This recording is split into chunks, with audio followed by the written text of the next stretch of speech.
Hello everybody and a very warm welcome back to my latest unboxing vinyl finds video.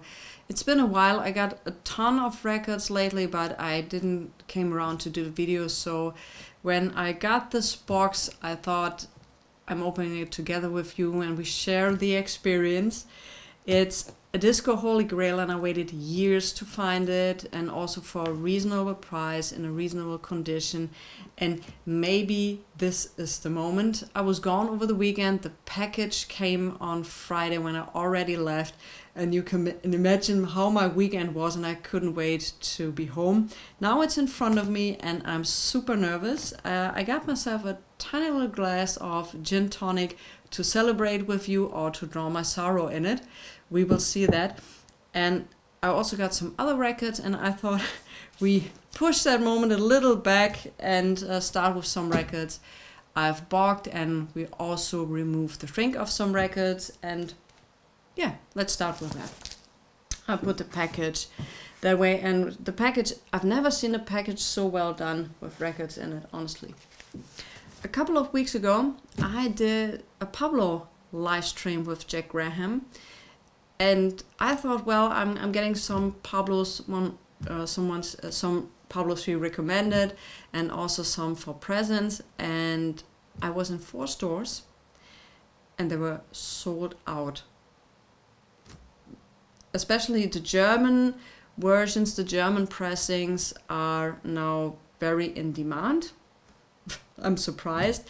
So when I was in a 5th store in a shop nearby, they had some left, and I was very happy about it, but I was honestly a little shocked about the pricing, because usually I paid for a Pablo record in near mint condition between 5 to 8 euros. This is a 15 euro record. Now, Sarah Vaughan you won't find them so often, so maybe that was the reason to push the price up. It's still a cheap record, but now it's double the price than it was like 2 or 3 months ago. I don't think it's everywhere here in Germany. Maybe it's just a short period. Maybe people now got a little into it and the price will go down. I have no idea, but I was kind of surprised. So I got this near mint Sarah Vaughan from 1981, so it's very likely still an all analog productions. They started to go digital by 83, 84. So this one I got. And I got the Oscar Peterson and Harry Edison record, which Jack very highly regarded, and I kept the price ticket. This is the most expensive Pablo record I've ever bought. It's 20 euros. And it's also in near mint condition. I already cleaned the vinyl because they were very dirty, but this is like new. In the spine, it's like never been played. So I can hardly wait to play it myself. But 20 euro for a Pablo record, this was surprising. But hopefully they will go down. I can only recommend, if you see them and you feature some artists you like, go and grab them for that kind of money. It's a very affordable and great sounding record. All right, what else did I get? I finally got my record store records, and here they are. The first mono reissue of Chet Baker, Chet on Riverside. I love the cover art. I love Chet Baker. I also would love to have an original of Chet Baker Sings in a good condition. I know that's also a very difficult task. He's not the greatest singer, but he's having a very vulnerable voice, and I very like that. And I also love his playing. It's very sentimental playing. So Chet Baker, but also, I mean, he looked like a movie star. So he had the whole package, Chet Baker. And you know what? Let's open it up. No, we open them up all together once I show them to you. Also what I got was a Larry Levan Paradise Garage. This is a reissue from, I think, 1996. Am I right? 1996, correct. The cover art back then was horrible. No, it wasn't horrible. It wasn't my taste. So I was very happy when they reissued this. And It's also on pressed on limited edition red and black vinyl. So we will see. I wish they would have included the remix of Crying from Instant Funk. This remix is killer. I wish they would have done this, but anyway, if you are into house, if you are into disco, if you are into garage sound, this is an absolutely, I can only recommend that you get that record. So, because Larry Levan together with Frankie Knuckles, those were the guys who created or helped to shape an era in music. So, absolutely happy to get that. Also, you know, I'm a huge Elvis fan, so I got now the Record Store Day version. No, the rehearsals were the Record Store Day version, and they also had an LP out a couple of months ago where you could have the best of the live concerts from the box set which came out. Why doing this Record Store Day only release, I have no idea. In Germany, this was very easily to get. In the United States, a friend of mine was in 2 or 3 record stores. He couldn't find it, so I ordered it here from him and sent it to him. All right. A classic I got, and also for me a little grail, is You Lied from Pierre. This was released in 1983, and it's still in shrink. And when I bought this, the seller said, "It's so sad that you will never hear, or you can just listen it on YouTube, what's on the record and how good it is." And I was like, well, I'm planning to open it and to listen to it. And he was in a state of shock. Like, you can't do that. You know it. You know, I've talked about it also many times. I'm not a museum, and I'm not like, I'm buying 2 or 3 versions of it. I even couldn't afford that. And to have it in my shelves and look at it and look how nice, what a nice shrink version I have. I don't know how good it is. I don't even know if the record is warp damage or whatever, but it's still in shrink. I open these things up and I want to listen to them and have fun with the music and enjoy the music. That's why I buy records. So it's always an interesting discussion I'm having with some dealers or other record sellers who are selling me sealed copies. They're always like shocked. You can't do that. Have you any idea what you're doing to the value of the record? I'm buying to listen. So yeah, I would say we open them up, right? We open them up. Let's start with the Larry Levan record in red and blue vinyl. During that, I take a sip of the gin tonic. Cheers to you guys. Which is actually pretty good. I should have bought more. All right. So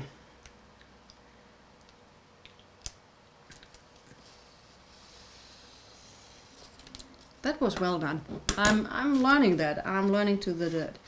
All right. Of course, paper inner sleeves. What should I have expected? This wasn't that cheap.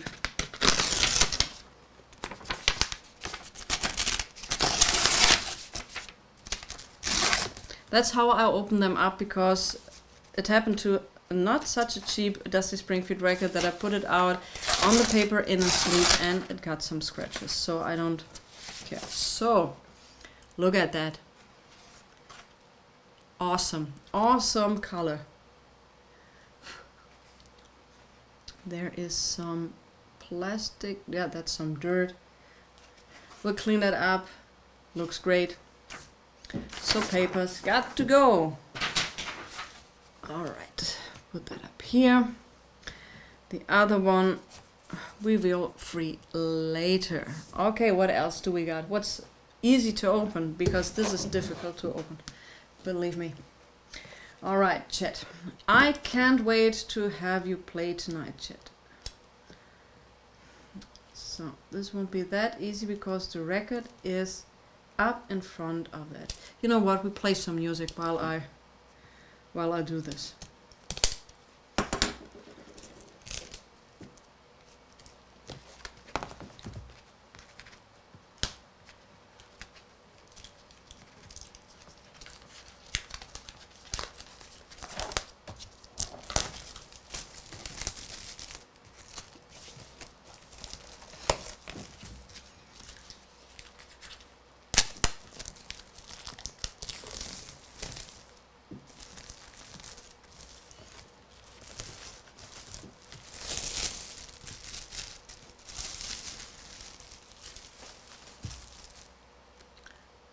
Wow, this is a very glossy. Can you see how glossy that is? This is a very glossy.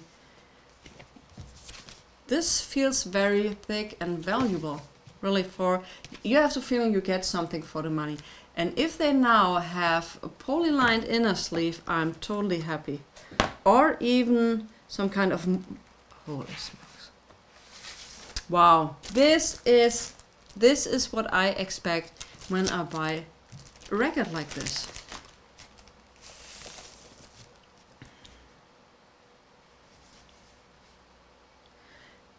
It's dirt, no problem. But can you see the spine? I don't know if you can see. Can you see that? The spine. So the label wasn't really pressed on that properly. I hope you can see that there are some issues with it, but it's there to be played. Well done, Craft. Well done. As you can see, this is my first Craft reissue because I had no idea that they used these sleeves. Perfect. Thank you. All right. You Lied, Pierre, 1983. This is, I bought this for 50 bucks and I made a good deal on this because when I looked on Discogs, I know Discogs pricings are also, since they increased the percentage the seller has to give Discogs now the pricing, the sellers are now needing to put the fees they need to pay for PayPal, the fees they need to pay for Discogs on the pricing of the records. So the pricing in the last couple of years got a little weird. So this is now an over $100 record if you have it in a very good or near mint or mint condition. So if I now open it up and get the shrink of it, I'm now losing some money, but honestly I want to listen to it. So yeah, also I think we're gonna play some music in the background. This is very tight. This is like it's been glued together, so I will open it up on a not so pretty way. Okay, let's hear some music.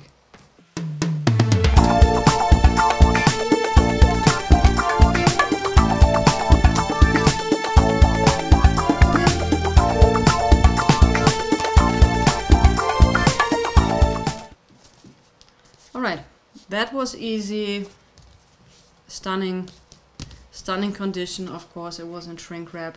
It's done on a private press. It's been opened the first time since 1983. So hello record, welcome to Air of 2023. Okay, so here we go.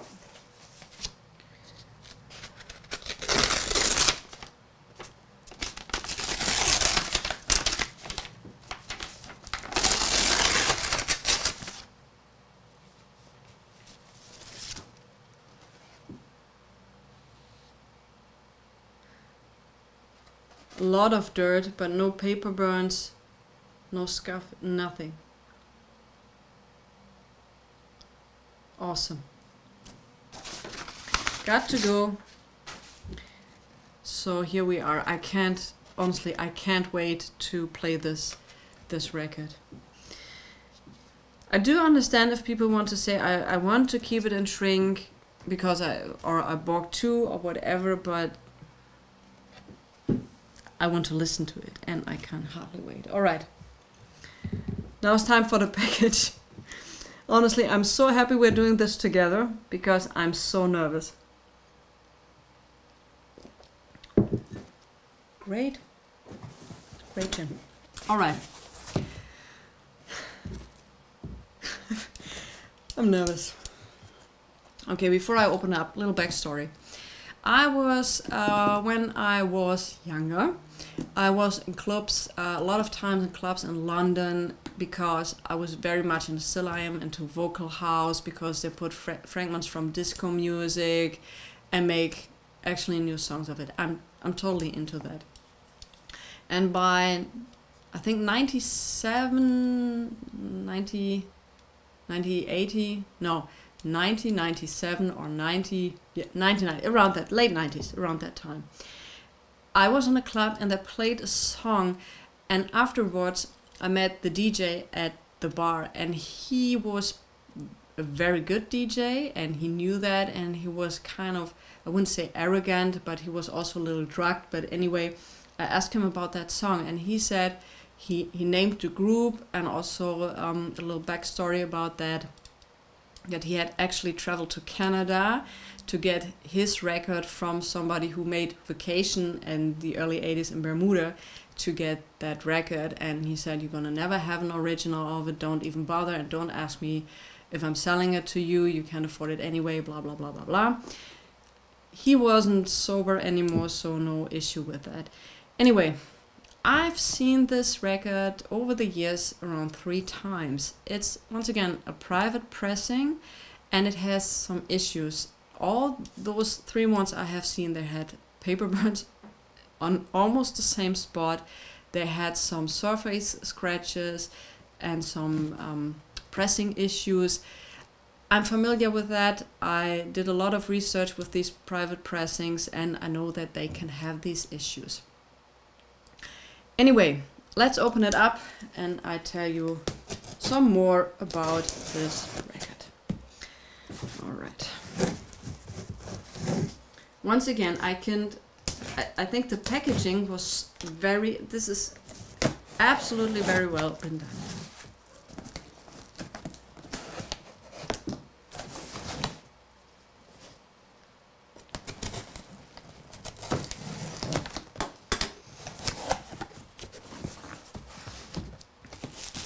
Look at this packaging. That's so great.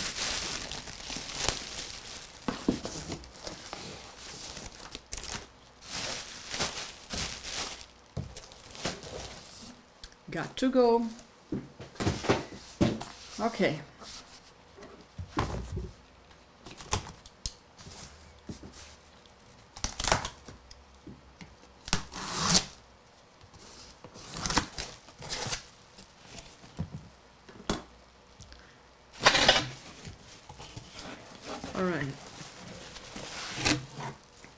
Also great, being shipped outside the record.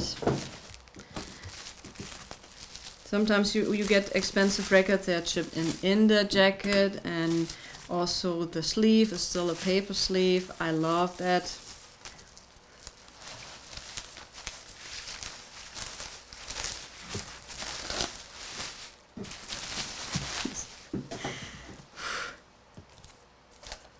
Do you know that feeling? You know that feeling, you know, after many years you finally...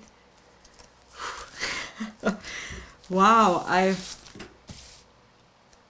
Let's start with the cover, right?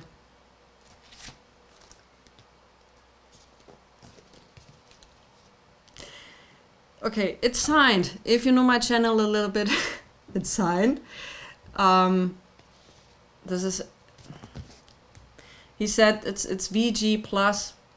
And it's, yeah, it has some coloring, some aging, but let me tell you a little bit about this group.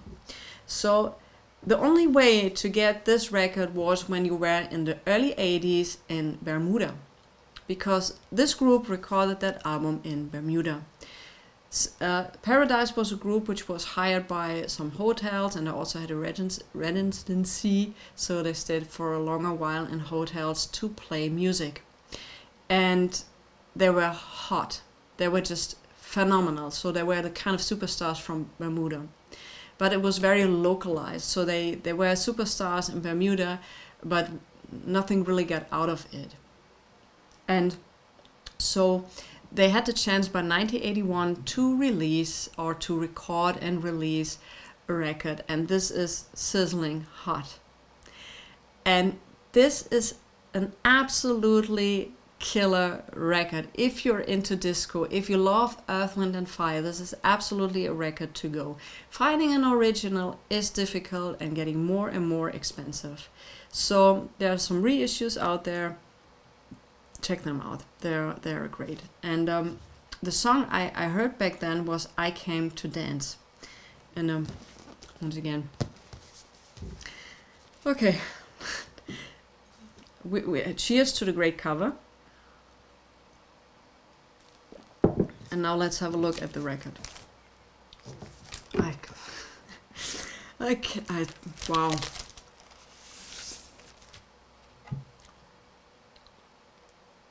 Yeah, pressing issues, paper burns. Paper burns. Otherwise, yeah. This is what I consider a VG Plus record. You know, there's, wow, you know, that you have, it's hardly been played. You can see some from on the spine, some plastic from the hole that has been made back then. Oh wow, I'm speechless at the moment. Honestly, I'm speechless. This took a while, and also he kept the original inner sleeve in it, if it's from interest to some of you. Very exciting inner sleeve, but this is, like I said, if you have the chance, and I will do a special about this this album and this group. If you have the chance, check that out. If you're into disco, boogie, early 80s disco, this is a record you should absolutely check out. All right. Cheers again to the record.